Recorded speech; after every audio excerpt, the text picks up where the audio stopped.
Okay, so what we got here is a Stihl chainsaw that I've stripped down to the case. I split the case. This is the oiler and clutch side. There's the oiler pump right there.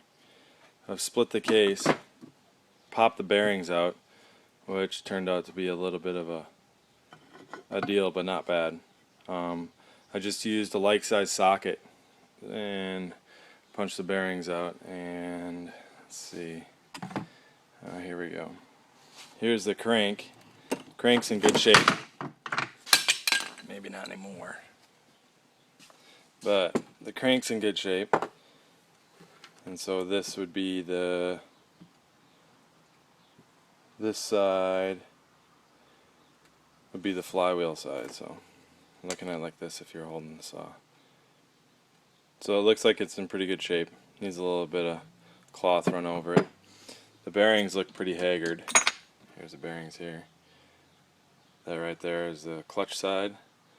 It's pretty tight, it's seized up.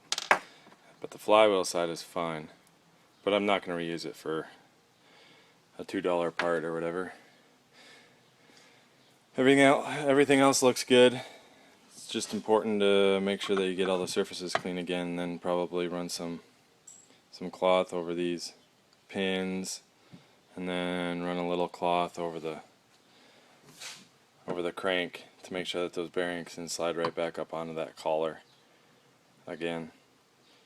But I'm gonna get a new bearings, new seals, and probably a piston. If you can see, this piston is you can see the rings on here.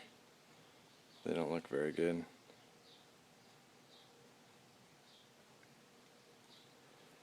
Pretty scarbled up.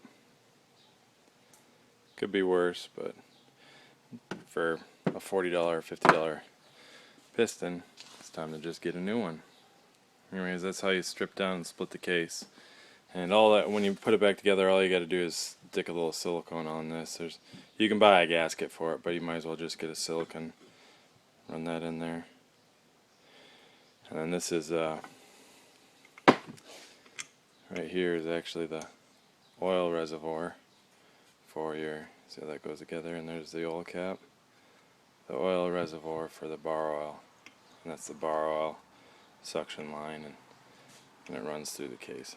Anyways, food for thought. There you go. That's how you split the case on a 30 Stihl chainsaw.